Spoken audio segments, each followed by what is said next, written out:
Welcome to Christmas with kitchenBOB and, of course, Tina. Now, if you thought Thanksgiving was all about tradition, it can't hold a candle to Christmas. The thing is, every family has its own tradition, and mine is rather austere. Now, Tina's gonna help us fix a beautiful top roast to remind us of all the good things in our lives, and some rather simple, plain, unadorned green beans, maybe a little bit of butter, to remind us of all those who don't have much in this world. And we're gonna top that off with something very special, very easy, and very British. Yorkshire pudding. Sounds classy, doesn't it? They say it was first made in 1732 by some guy pouring some batter into some hot oil. I don't know what gets into some people. And we're gonna make this to remind us that things are not always as they seem, because Yorkshire pudding has nothing to do with pudding as you and I know it. But whatever Tina says, I'll do it. Now, this whole dinner begins with about a 3-pound roast, so let's get this Christmas cook underway, huh? Tina, the honor's yours. Well, the first thing you have to do is you have to have your meat at room temperature, then rub the olive oil over it, salt it all over, and leave it out for an hour or two.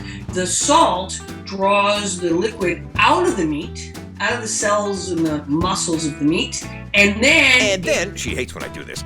As the salt penetrates the meat, it draws the moisture back into the previously compromised fibers, thereby tenderizing them. If you dump salt on your meat and you cook it right away, you'll just end up with shoe leather. Oh, and now's a good time to preheat your oven to 475 degrees. Now, make sure you got everything you need. A muffin pan with 12 holes, a liquid measuring cup and one for solids, a quart of whole milk, 4 eggs, regular flour, some coarse sea salt, and some pepper. You'll need a big bowl and a whisk, and some vegetable oil. Oh, and speaking of vegetables, get 2 carrots, 2 sticks of celery, a bunch of garlic, 2 onions, I like to mix and match mine, some thyme and rosemary, and a handful of green beans for later. I know it sounds like a lot, but this is so simple. Chop up all the vegetables, don't even peel them, make chunks of them. Chunks of carrots. And your celery. Chunks of onions. You're gonna take a bowl of garlic, and you're just gonna break it apart with all the outside skin on it, and then just sprinkle it in.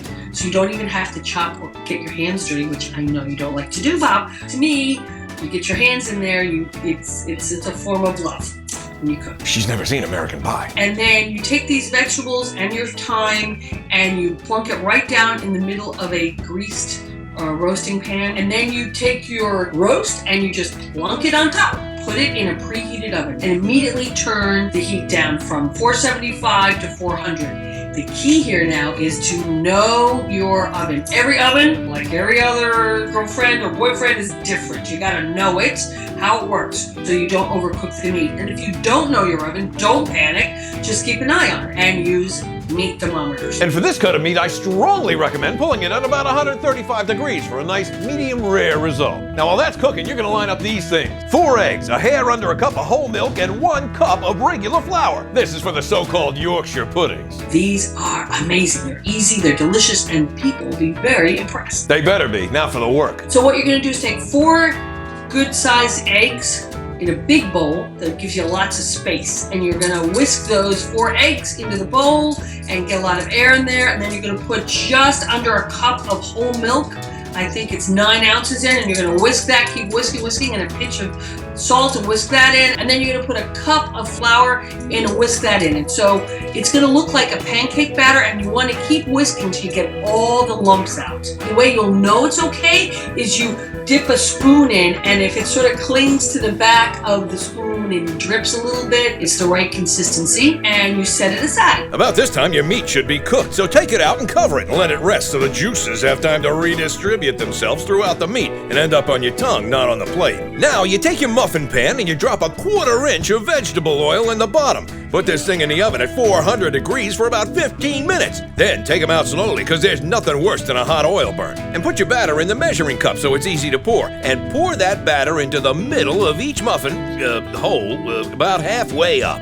Then put them in the oven at 400 degrees for about 15 to 20 minutes. Now be careful, because these things are gonna puff up like Val Kilmer, so don't open the door until you're ready to pull them out. The top should be brown. When you take them out, don't slam them on the thing, because then they'll just go flatten out. So you want to take them out, gently put them down there, let them cool down a little bit, and they look very pretty on the plate. Very festive. Now for the gravy. People get so scared of gravy. I don't know why. It's really simple. As usual, she's right. You scrape out all the stuff from the roasting pan and start mixing in water and flour with the leftover juices over low heat, stirring all the way and for what seems like forever. You can even throw in a cube or two of beef bouillon for extra flavor. Eventually, you'll have enough flour or water, I don't know which, but it starts to thicken, and guess what? You've got gravy. Now you pour a cup of water into a pan and throw in some green beans for about 10 minutes. The result? A delicious holiday dinner of top roast Yorkshire pudding and those austere green beans. And there you have it. Thanks, Tina, and Merry Christmas. Merry Christmas, Bob. And from all of us here at Kitchen Bob, to all of you out there, thanks for watching. Have a very Merry Christmas and a Happy New Year. Is that gas?